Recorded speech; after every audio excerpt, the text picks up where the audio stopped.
le monde tourne. Direction la Birmanie, refusant de tirer sur leurs concitoyens. Les informations pullulent. Tout de suite, voici les informations. C'est le moment d'ouvrir la page internationale avec Ealichi Dorelas depuis Boston, Massachusetts.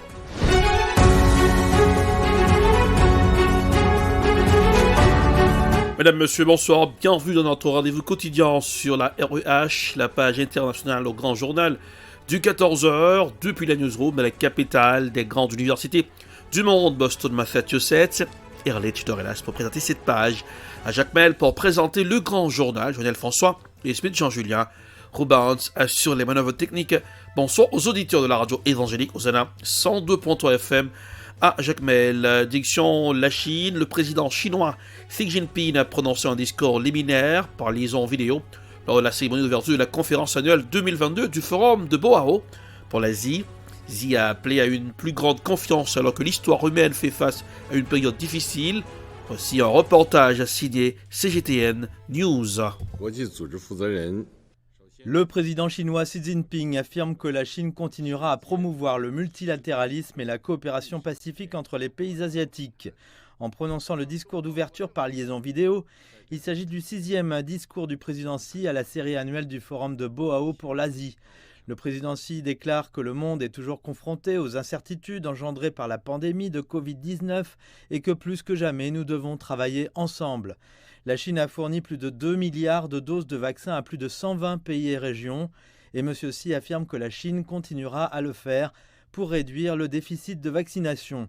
Il affirme également que la Chine s'engage à poursuivre l'ouverture, à stimuler la reprise économique et à promouvoir l'unité asiatique.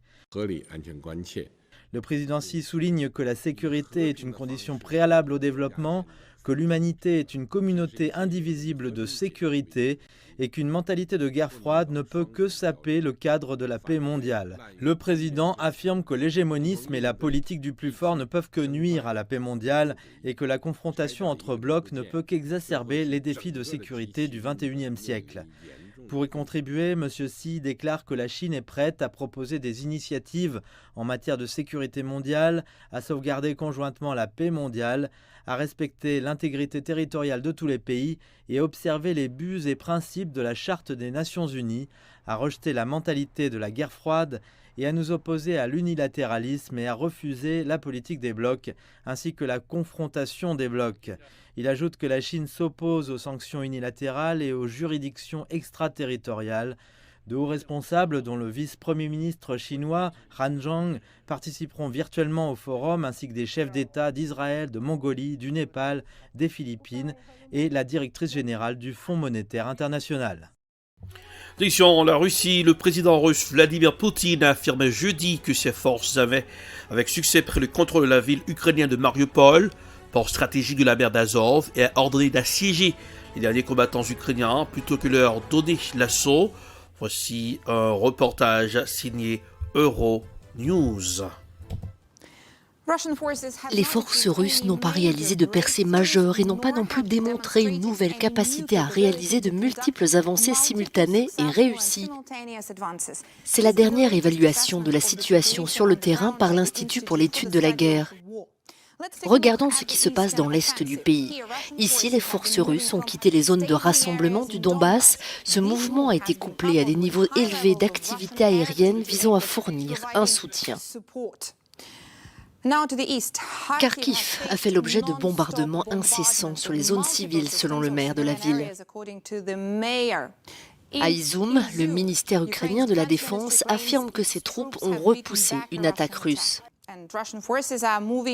Les forces russes se dirigent vers la ville de Kramatorsk qui continue de subir des attaques à la roquette persistantes selon le ministère britannique de la Défense.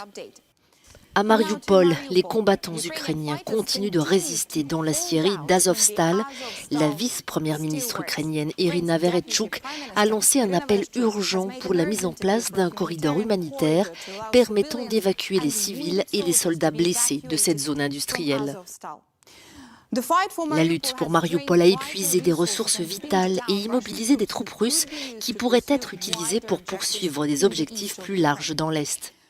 La Russie souhaite vraisemblablement démontrer des succès significatifs avant ces célébrations annuelles du 9 mai.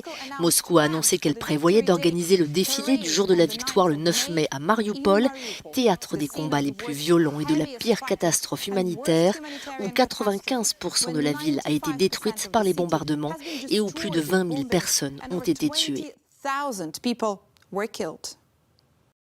Direction le continent africain, principalement le Cameroun. Cameroun, nouvel accord de coopération avec la Russie. Voici un reportage à signer Africa News. Le Cameroun et la Russie ont signé il y a une semaine à Moscou un nouvel accord de coopération militaire. L'information a été dévoilée ce jeudi. Les deux pays, représentés par le ministre camerounais de la Défense, Joseph Betty Assomo, et son homologue russe, Sergueï Shoïgu, auraient ainsi convenu, dans les grandes lignes, d'échanger des opinions et informations dans le secteur de la défense et de la sécurité internationale, mais aussi de développer des relations dans les domaines de la formation conjointe et également de la lutte contre le terrorisme. Moscou se serait par ailleurs engagé à fournir un soutien logistique à l'armée camerounaise en proie aux exactions de Boko Haram. Cet accord de 13 pages survient en pleine crise internationale avec en toile de fond la guerre en Ukraine déclenchée le 24 février par la Russie.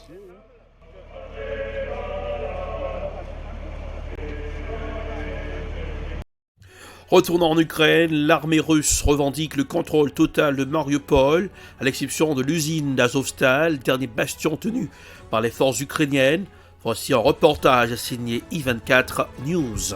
La ville de Mariupol est désormais presque entièrement sous le contrôle de l'armée russe, à une exception près, Azovstal, l'une des plus grandes usines métallurgiques d'Europe. Elle constitue le dernier bastion tenu par les forces ukrainiennes dans la ville. Le président russe Vladimir Poutine affirme avoir libéré la ville portuaire. La fin du travail de libération de Mariupol est un succès. Félicitations. Envoyez nos remerciements aux troupes.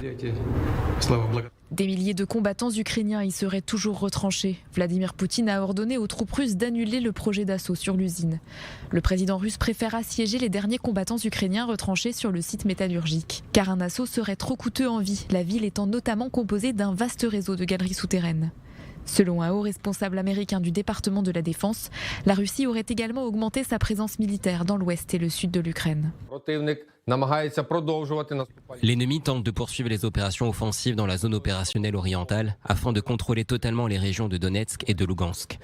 L'ennemi continue de lancer des frappes de missiles et de bombes sur les infrastructures militaires et civiles de toute l'Ukraine. Ce jeudi, après plusieurs échecs, la vice-première ministre ukrainienne Irina Vereshchuk annonce que 4 bus sont parvenus à quitter le port de Mariupol. Mercredi, le couloir humanitaire qui avait été négocié n'avait pas fonctionné. Nous voulons aller chez mon fils. Il m'attend déjà. Il me demande constamment quand je vais venir. Là-bas, j'ai un fils, une belle-fille et une petite-fille. J'ai acheté un billet juste avant la guerre. Et puis le 24, tout a commencé. Depuis le début de l'offensive le 24 février dernier, plus de 5 millions d'Ukrainiens ont été contraints de fuir leur pays, selon l'ONU. Élection présidentielle en France. Hier, c'était le grand débat Macron-Le Pen. Qui a convaincu, tant dans leur programme que dans leur analyse? Emmanuel Macron et Marine Le Pen affichent des divergences lors du débat. Entre deux tours, les deux candidats se sont opposés sur des sujets de fond à plusieurs reprises. Écoutons un débat très intéressant sur LCI. Je vais tout simplement vous demander à chacun qui a gagné. Voilà une question aussi simple et aussi basique que celle-là. On commence avec vous, Swazik. Qui a gagné ces 2h50 de débat présidentiel? C'est très compliqué de répondre à cette question. Pourquoi? Parce que c'était un débat totalement différent de ce à quoi on a assisté jusqu'à présent. Pourquoi? Parce que ça devait être un débat sur le bilan d'Emmanuel Macron. On a un président qui est en position d'être réélu. C'est pas arrivé souvent sous la 5e, hors cohabitation, même jamais. Or, on a eu quoi? On a eu le procès du projet de Marine Le Pen et on n'a pas vraiment parlé du bilan d'Emmanuel Macron, en tout cas pas énormément lors de ce débat. Donc on est sur quelque chose de très asymétrique. On avait d'un côté un Emmanuel Macron qui attaquait Marine Le Pen sur un projet qui n'a jamais été mis en œuvre et de l'autre côté Marine Le Pen qui n'arrivait pas à attaquer Emmanuel Macron sur son bilan. Donc voilà, c'était assez particulier. Jean, donc qui a gagné? Vous ne m'avez pas répondu. Parce que je pense qu'ils n'étaient pas sur le même plan. C'est pour ça que c'est difficile. Jean-Michel Apathy, qui a gagné ce soir? Emmanuel Macron. Si c'était un match de foot, je dirais 4-0. ce débat, il a ceci d'intéressant, c'est que chacun peut exposer son programme. Et les deux candidats l'ont fait. Est-ce qu'on retiendra, c'est un peu tôt, c'est un peu frais pour répondre, mais est-ce qu'on retiendra une formule, un passage fort qui dira en 2022 il s'est passé ça comme en 1974 ? Je ne suis pas certain. Je ne suis pas certain parce que ce n'était pas la tonalité du débat. Les deux se sont quand même, ça a été assez vigoureux parfois. Sans doute Emmanuel Macron plus agressif vis-à-vis de Marine Le Pen que l'inverse. Mais je ne suis pas sûr qu'on retiendra un grand moment, sauf peut-être la référence à un magicien qui est tombé comme un cheveu sur la soupe, faite par Emmanuel Macron, je ne vais pas le citer, ou Gérard Majax. Enfin, bon, ça n'a aucun intérêt. Mais après, Marine Le Pen, elle s'est fait exploser sur la Russie. Et on va y revenir dans un instant. Sur le prêt. Ouais. Sur le prêt russe. Ouais. Son attaque sur la dette Covid, mal menée, mal faite, mal pensée. Sur la baisse de la TVA de l'énergie, m'a-t-il semblé mise en difficulté par Emmanuel Macron. Voilà, c'est inégalitaire et injuste. Et sur beaucoup de plans comme ça, je trouve que Emmanuel Macron marque des buts quand je ne vois pas bien quel but a marqué Marine Le Pen, qui s'est même permis l'élégance de ne pas citer une seule fois, sans appuyer, McKinsey. Alors vraiment, elle n'a même pas utilisé les armes si, qu'aurait pu lui fournir. Elle a une fois, de manière un peu légère, ironique et légère. sans appuyer. Alors, pour vous, pas de moment fort, mais 4-0. 4-0. Match gagné pour Emmanuel Macron. Renaud. Alors si effectivement Gérard Majax s'est invité dans la soirée, je trouve qu'il n'y a pas eu de magie dans ce débat. C'est dommage, mais bon, il y a beaucoup à dire quand même sur l'intervention. Je crois que c'est Emmanuel Macron qui a emporté ce duel, parce qu'il est apparu plus technique, sur le bon sens du terme. Il connaît bien ses dossiers, il a plusieurs fois mis en difficulté Marine Le Pen. Il est apparu, à certains moments, limite s'ennuyer. Alors là, il aurait pu être très arrogant et suffisant dans cette forme d'ennui, parce que peut-être qu'il pensait dominer ce débat, mais il a quand même essayé de faire un effort pour ne pas paraître arrogant. Quant à Marine Le Pen, effectivement, elle a été très souvent en difficulté. Un bon point, elle n'a pas été agressive, contrairement à 2017. C'était son objectif, ça d'ailleurs. C'était son objectif. De rester le plus calme possible. Mais je pense que ses proches espéraient. Presque trop calme, Marine Le Pen, elle s'est fait écraser par Emmanuel Macron, Guillaume ? Non, je ne dirais pas ça.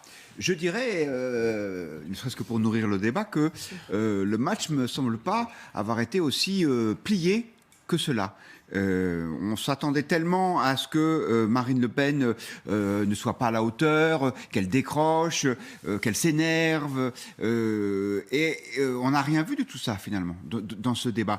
Ce qui est vrai, c'est que chacun était dans son monde, en fait.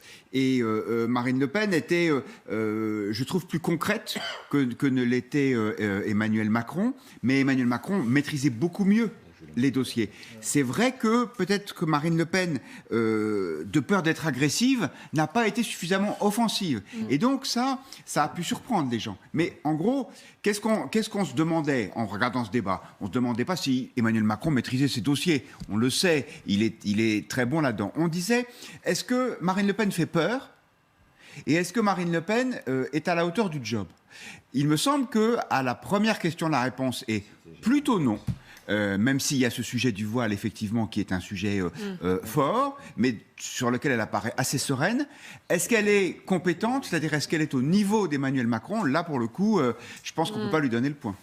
Alors donc, c'est la fin de la page internationale au Grand Journal du 14h. Merci d'avoir été les nôtres. La production est signée Ed Prod, réalisation Télébeltor pour le compte de la radio évangélique Osana 102.3 FM à Jacmel. Pour présenter cette page, Ehrlich d'Orelas depuis Boston, la capitale des grandes universités du monde, Boston, Massachusetts. Bonne nouvelle, cette page est rediffusée sur Radio Explosion Rogonaïve. Merci à l'équipe de la Radio Explosion Rogonaïve. Couleur du temps pour ce jour du Boston, 60 degrés Fahrenheit, 47 degrés Celsius. Non, c'est 14 degrés Celsius. Qu'est-ce qui me prend ? Jacmel, 82 degrés Fahrenheit, 28 degrés Celsius. Bonsoir Lionel, bonsoir Robin, bonsoir Smith Jean-Julien, bonsoir aux auditeurs de la radio évangélique Osana 102.3 FM à Jacmel. Pour ceux qui ont loupé cette page, ce n'est que partie remise. Retrouvez cette page en vidéo sur YouTube, Ehrlich d'Orelas. Bonsoir, passez un excellent jeudi en compagnie de la radio évangélique Osana 102.3 FM à Jacmel. Bonsoir, à demain. C'était la page internationale avec Erich Dorelas.